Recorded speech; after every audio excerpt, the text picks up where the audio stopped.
yourselves.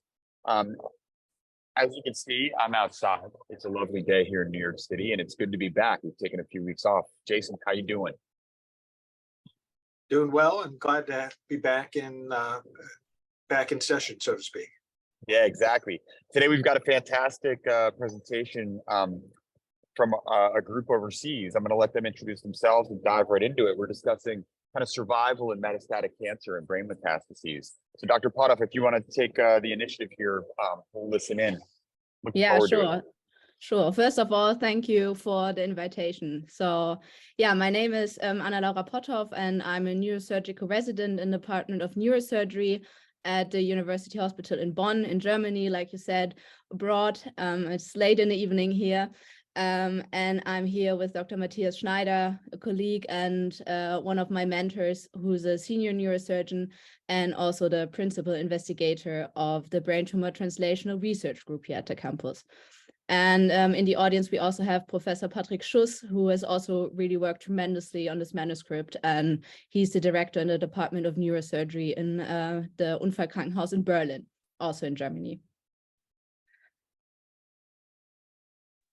Well, please, go right ahead. Feel free to start. And if you'd like us to promote anyone else to panelists, we're happy to bring them on. Yeah, no, I would share my screen. Go for it. Thank you. So, can you all see the presentation? Yes. Okay, perfect. So the topic of the talk today is the survival after resection of brain metastasis, and especially the impact of synchronous versus metachronous brain metastasis occurrence. So patients with brain metastasis are already at an advanced stage of cancer and faced with a significantly reduced life expectancy, as we know. So the questions with these patients is always how far we want to go. And yeah, these brain metastases can basically occur in two different situations. The one is the synchronous situation, which you can see here illustrated on the left side, where the brain metastasis is the initial manifestation of a cancer. So the brain metastasis and the cancer occurs at the same time, so synchronously.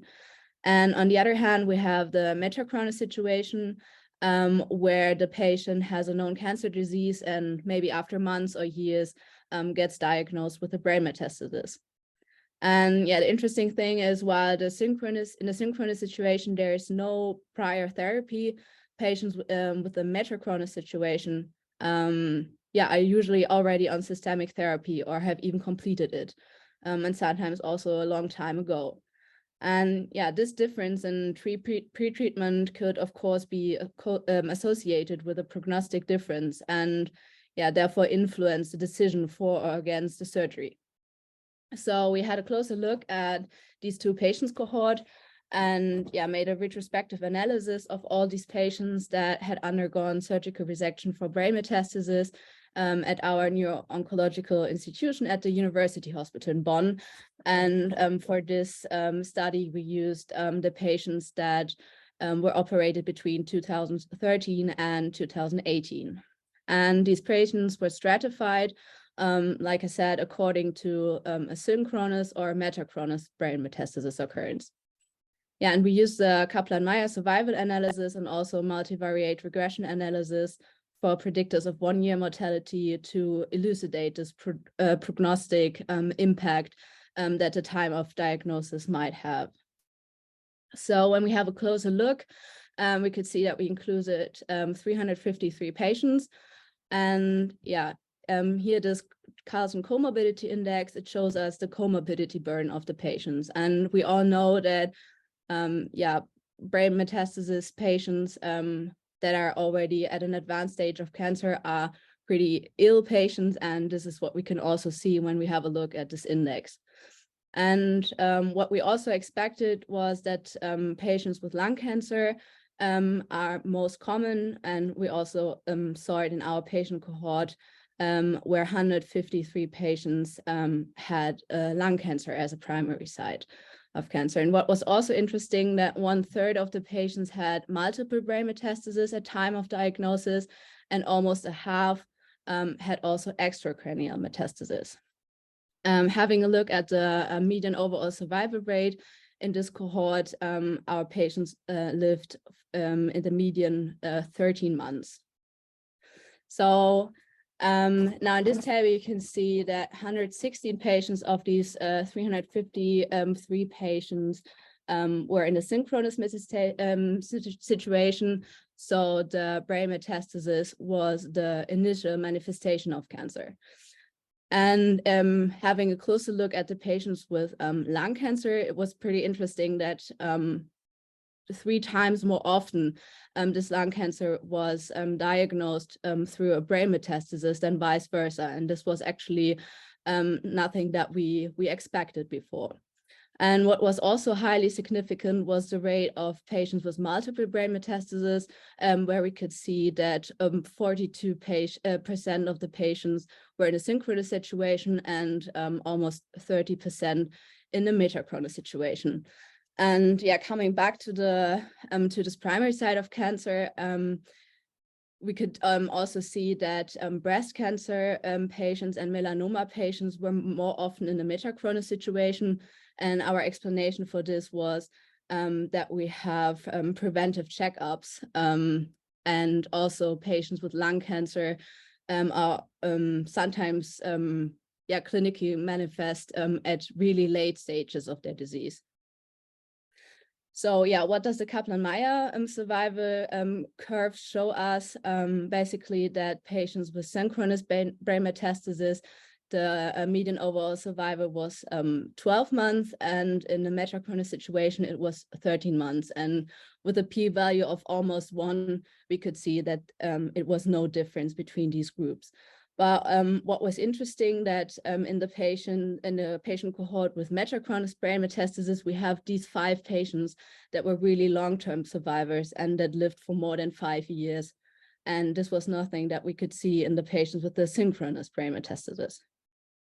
And also the multivariate regression analysis for predictors of 1-year survival, 1-year mortality showed us that the time of diagnosis, as you can see here, was not a positive or negative predictor of 1-year mortality.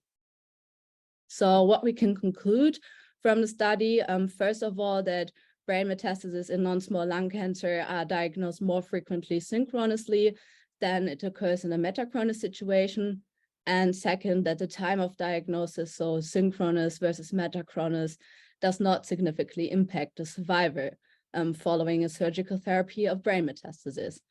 And which is maybe most important, is that for our decision-making, whether a patient should receive a surgical resection or not, the time of diagnosis should not play a role. And for us, this is also in line with the growing literature on intra-individual heterogeneity between the tumor of primary side and the corresponding brain metastasis, because we know that, for example, in breast cancer, almost 50% of the patients do not reveal the same hormone receptor status in the brain metastasis than in the primary side of cancer, so in the primary histology. And so we see then conservative treatment options may fundamentally change according to the histopathological analysis. And therefore, as already mentioned, there is a trend to operate on these patients or at least biopsy them. And the current manuscript supports this and tells us there's also patients with known systemically spread cancer and also patients with multiple brain metastasis should at least go biopsy. And so the surgery in the field of brain metastasis becoming more and more important pillar of also interdisciplinary treatment. Thanks. Thanks so much. Short and sweet and to the point, which I love on a beautiful afternoon and late at night for you guys. I think that there's I have a few questions as always, and I'm sure Jason, you do too. I do think there's a little bit of biases involved in kind of the study a little bit, and I want to address that. But I think there's a key point, and the bias that I allude to kind of immediately, or what jumps out, is the fact that in our screening guideline for non-small cell cancer, brain imaging is performed up front, in which case that synchronous diagnosis happens, at least in our practice, faster than in breast or melanoma, where the guidelines state that we need to save screening for symptoms, right? And so automatically you're going to be picking up more lung. What I think is most fascinating, though, is that you're the idea to treat, despite being on kind of systemic treatment for some period of time, and these patients having no real change in survival with that, I wonder if that's a testament to the types of mutations that allow things to get into the brain. Does it have to do with kind of updates and targeted therapies? I wanted to get your guys' opinion on kind of both of those ideas. Yeah. Matthias, do you want to answer or? Okay, so it's my turn. Yeah, for sure. I think this first of all highlights the importance of preventive checkups, like you said, because for us it's not always the case that at the first manifestation of a lung cancer we also do an MRI of the brain if the patient has no symptoms regarding a brain metastasis. And yeah, for sure, it highlights the importance of targeted therapies because especially in breast cancer, we now have a lot of different options. And yeah, for sure, this is exactly what the study should tell us, that we need to pick all of the histopathological results from the brain metastasis to really also find a second line or maybe third line therapy. Yeah, and Jason, I don't know if you want to comment on this at all, but I think that this idea that up to 50% of the brain metastases are different genetically than what's in the body, right? 40 or 50%. This is a number that's getting passed around more and more frequently. You said you guys now biopsy, or at least recommend a biopsy. Do you go for the body disease or do you go for the brain disease? Because oftentimes, if this is picked up on surveillance, these brain lesions are small, and it's very hard with the efficacy of SRS to advocate for obtaining brain tissue. So we'll sometimes go for a lung or a lymph node. And this is something I struggle with, and I know my oncologists want me to get tissue. So I'm just curious where you guys stand, or Jason, even in your guys' practice. Yeah, I think you raised, first of all, wonderful presentation. Thank you. Great article. So glad you could join us for this webinar. With regard to your comment, Randy, and obviously, Laura, I think you raised a valuable point for those listening, is that the genetic markers and the genetic drift of cancers change, and they can change in the body and obviously change when the cancer goes to the brain. And there can be differences even with one brain metastasis showing a different partially different genetic makeup than another brain metastasis. So it does raise challenges. Obviously, if someone progresses at the time of their systemic cancer and, for instance, develops newfound brain metastasis, there's oftentimes at least a liquid biopsy performed, if not a rebiopsy of the primary site, if it's easily accessible. Regarding the brain disease, I think you raise a very important point, is that the markers or mutations that may be in the body disease, particularly at the onset of the disease, may not be the same as it is in a delayed fashion, particularly at the time of development of newfound brain metastasis. And then I think you get into the challenges of which tissue to biopsy, brain or intracranial or extracranial. What if there are multiple brain metastasis sites, which one to biopsy? Typically, you don't biopsy more than one. You may resect one if there's some benefit to that. You've shown that we shouldn't necessarily hold back on resection if they're synchronous or metachronous. And then I think there are a whole bunch of things that are in the pipeline, obviously, some of which have been published in JNO and on other journals, with the notions of using liquid biopsy, so to speak, for the brain disease. That is, what can we discern from the blood or from CSF that can tell us about the markers of the brain disease? And there are ways to do that, and I think there's an ever increasing set of approaches that may help us to look at the brain disease more easily than a biopsy resection, provided that there's no other reason to do a biopsy or resection other than to get markers or tissue. And so I think, it's an evolving field, but it's clear to me that the work you've shown tells us that we shouldn't necessarily be viewing these patients differently with regard to the option for resection. And I think that's an important take-home message, is that someone who's got a disease that developed at the onset with regard to brain, those patients are just as eligible as to have a craniotomy and tumor resection as those who may have developed them in a delayed fashion. So, yeah, I couldn't agree more. Brain progression is not necessarily progression due to the kind of, the privileged nature of the blood-brain barrier and whatnot. And so, right. Yeah, I echo Dr. Sheehan's statements. I think that it's a fantastic study. I think, obviously unique in that we haven't looked at this necessarily before. And I think with the current landscape of treatments changing, people have options, and this kind of enforces that. Yeah, I'm curious. When you look at these patients who have either metachronous or synchronous development of the brain metastasis, you really showed no appreciable difference. But I wonder, and you didn't have sufficient power, but I wonder if there are going to be subtypes of patients with brain metastasis where there may actually be a difference, and obviously further studies are warranted, and we may get the ability to look at that in either at your center or at other centers. But I wonder, Laura, can you maybe opine on are there subgroups of patients, or you touch upon the breast cancer patient population? Do you think that there may be, in your experience, subgroups where those arms may separate?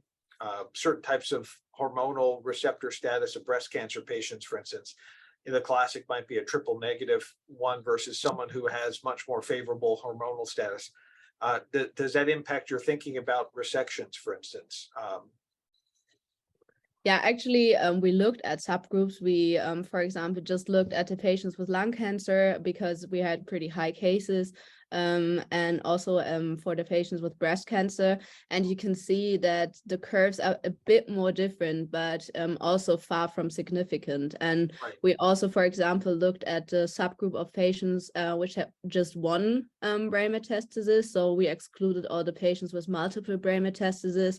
And for sure, we could see that the survival was a bit longer, but also not significantly different between the groups. So it would be really nice to have more patients, so a bigger cohort. But in our cohort, all the subgroups that we made, the results stayed the same. So no difference. And correct me if I'm wrong, this is a surgical trial, right? So I mean, if you were to look also at the radiosurgery component of this, it would also add value, I think, in terms of what we do. But I think, we have maybe let's say we have a much more greater treatment options even at this stage of systemically spread cancer than we had it maybe 10 years ago. Yeah, this is something quite different to what we were about 10 years ago, right? And so I think, this shows that treatment strategies are becoming more and more specific. Yeah, and even we should think that a patient with brain metastasis is not a patient that without any prognosis. Yeah, so we are learning more and more to more specifically treat patients even in these late stages of cancer disease. Yeah, and this study maybe will also support this trend in treating patients with brain metastasis, right? I couldn't agree with you more. Laura, could you go back to the one slide with just show your survival curves? Yeah, sure. This one? Correct. If you look out, I think to your point, and obviously you can run the risk because of over extrapolating based upon your data, but I mean it's very clear, even if you look out to 24 months, just the probability of survival is really quite impressive in your surgical cohort. And then if we look out to 48 months, it's not inconsequential. And I think that Dr. Schneider, I think your comments are spot on with regard to the data and this figure shows that so nicely, that there are cohorts of there are patients within your cohorts here who are living 24 and 48 months after occurrence of their brain metastasis, which is remarkable. Yeah, and of course, independently of the fact whether was pre-treated with anti-cancer therapy or not. Yeah, so then I think we just have to take this in mind when we see a patient prior to surgery, that really this should not be something that we say surgery is not intended anymore, you know. Yeah. No, Yeah, and you it's extremely present that very valuable. well. Yeah, Agreed. agreed. Well, guys, listen, we appreciate your time with us. We like to keep it short and sweet here. Fantastic study, and really appreciate you taking the time out of your guys' schedule to stay up late and hang out with us. Jason, it's good to be back, and we'll see you guys soon. Thanks for this incredible contribution to JNO, and thanks for joining the webinar. Thanks for inviting us. Bye-bye. Have a Goodbye. great night. Take care, everyone. Bye.